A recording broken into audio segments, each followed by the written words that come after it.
Porque Apocalipse Now de 1979 é uma obra-prima. Eu tô retrazendo pro canal, recomeçando, ou retomando seria um termo melhor, com esse vídeo, uma série que eu comecei lá atrás, em outras fases do canal, que era uma série em que eu trazia filmes aqui pro canal, que eu considerava uma obra-prima do cinema, seja filmes mais clássicos, seja filme das últimas décadas, e eu destrinchava, eu decupava, pelo menos parte ou algum aspecto ou alguns aspectos desse filme para explicar para quem estiver me assistindo por que esse filme é considerado, pelo menos por mim e por boa parte dos críticos também, uma obra-prima. A ideia dessa série é trazer vídeos que se aprofundem um pouco mais na linguagem cinematográfica, na história do cinema. Se muitas vezes quando a gente analisa um filme, né, faz uma resenha, uma crítica de um filme que acabou de ser lançado, eu não acredito que boa parte das pessoas que assistam esse vídeo tenham um interesse em buscar informações tão aprofundadas sobre aquele filme. Então, esses vídeos dessa série têm essa função. Então eu já começo aqui pedindo para que, se você gosta desse tipo de conhecimento mais profundo sobre cinema, se você gosta de assistir aos vídeos sobre os filmes dos quais você gosta para aprender mesmo, né, se aprofundar, mergulhar na linguagem, na história do cinema, já interage com esse vídeo, deixa um like, me comenta aqui o que você acha de Apocalipse Now, se você tem alguma sugestão de filmes que você gostaria que eu analisasse nessa série, ou pelo menos me dá um oi, me dá um bom dia, comenta aqui embaixo, já dá um like no vídeo, se inscreve no canal se você ainda não tá inscrito, porque quanto mais pessoas fizerem isso, mais o YouTube vai entender que esse tipo de vídeo é relevante, vai espalhar o meu vídeo para mais pessoas, e eu também vou entender que tem público para esse tipo de vídeo e vou levar essa série à frente e vou fazer cada vez mais vídeos com mais frequência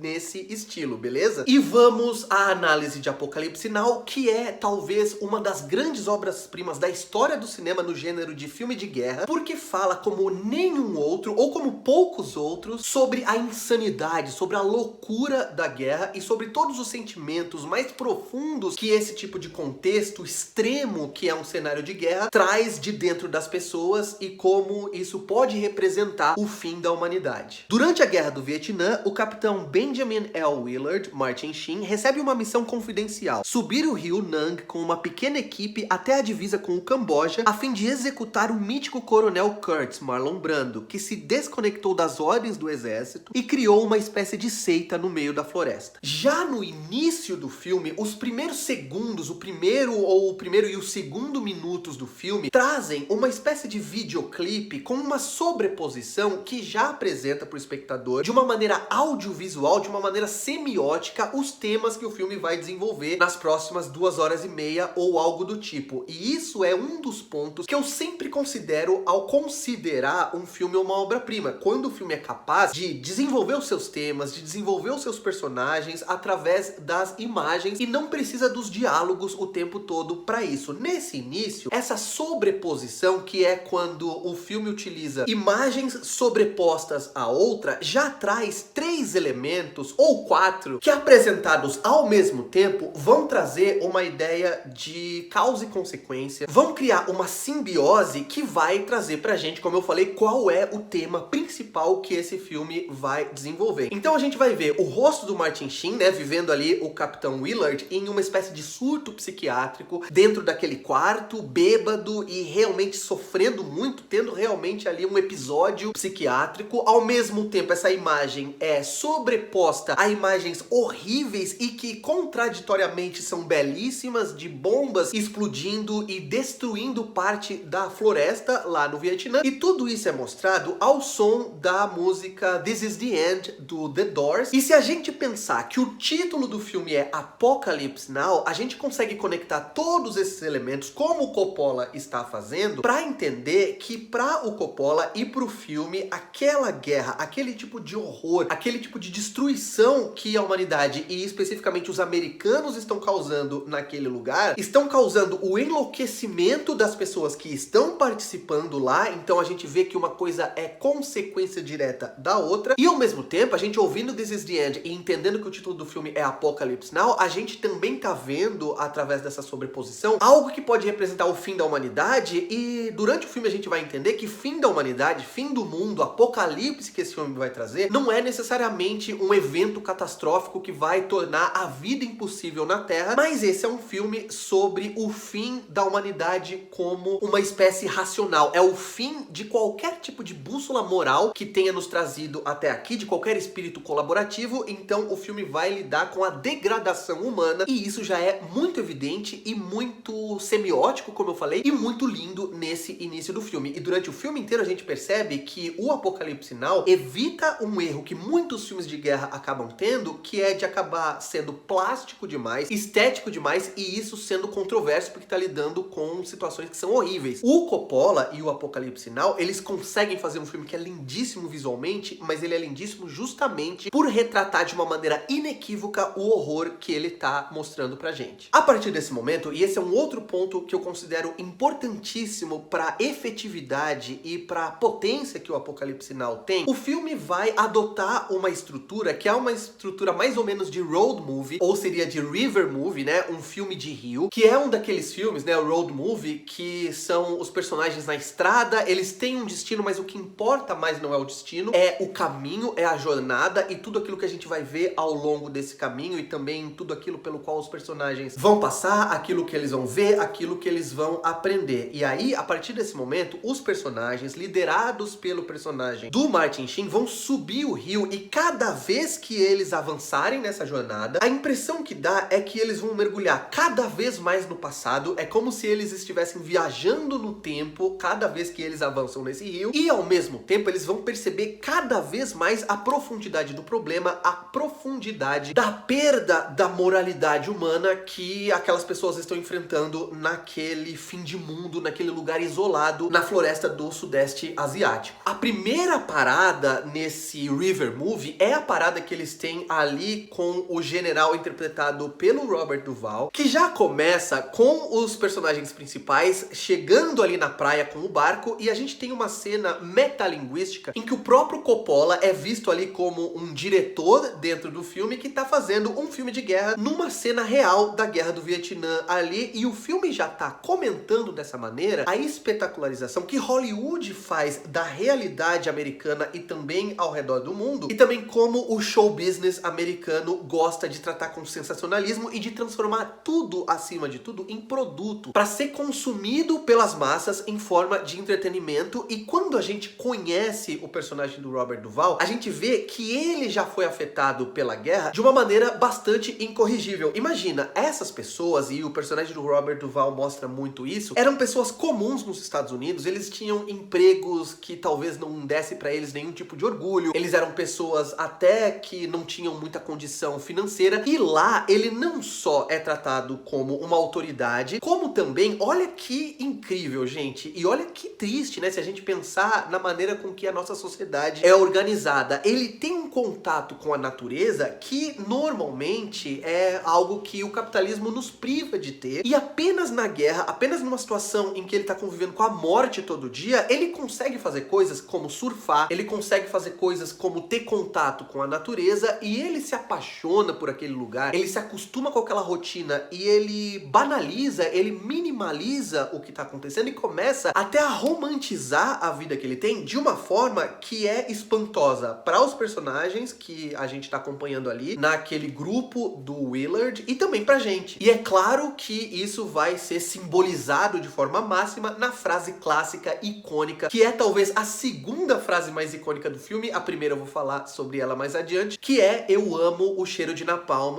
pela manhã. Então ele chegou a gostar, a se apaixonar, a amar aquele contexto e aquela nova vida dele, porque vocês têm que pensar, gente, que eles já estão lá há anos, de tal forma que ele chega a gostar até do cheiro de napalm, daquela bomba destruidora que matava as pessoas de uma maneira horrível pela manhã, porque lembra ele de uma situação de vida que ele começou a ter apenas porque ele é um general lá no meio da guerra. Nessa jornada rio acima e rumo ao passado, a gente vai passar lá por aquele show das coelhinhas que enlouquece aqueles homens que estão lá. Imagina, gente, anos sem ver mulheres, ou pelo menos meses. A gente vai passar por locais que estão completamente abandonados, destruídos, nos quais os homens que estão lá, né, alguns já até se apegaram tanto que são capazes de querer ficarem lá e sumirem, né, da civilização e nunca mais voltarem para os Estados Unidos. E a gente vai chegar numa vila francesa em que os personagens vivem ainda como se tivessem décadas antes da ocupação americana, quando a França é que ocupava aquela região região. Então aquelas pessoas que já foram nobres e se voltarem para a França não são mais, começaram a viver ali numa narrativa de que eles ainda estavam naquela época. E se aquele lugar se transformou num lugar sem lei, e é isso que a gente vai perceber à medida que a gente avança naquele rio, que eles estão mergulhando numa floresta profunda onde cada vez mais a lei é inexistente, é algo que também vai ser o que a gente vai ver no Coronel Kurtz do Marlon Brando mais lá pra frente em outro contexto. E já que a gente tá chegando no clímax do filme, é óbvio que quando a gente chega naquela comunidade liderada pelo Coronel Kurtz, que tem também aquele jornalista, aquele repórter completamente doidão vivido pelo Dennis Hopper, e todos aqueles nativos vivendo como se aquilo fosse uma grande seita e também entregues a um tipo de barbárie que as nossas leis impedem que as pessoas cometam, é um local em que a humanidade perdeu completamente qualquer tipo de senso moral e está vivendo a sua natureza da maneira mais bárbara possível, e o Coronel Kurtz é uma representação disso. É claro que muita gente que já leu, que já ouviu alguma coisa sobre Apocalipse Now, sabe da história do Marlon Brando ter chegado lá não sei quantos quilos acima do peso, muito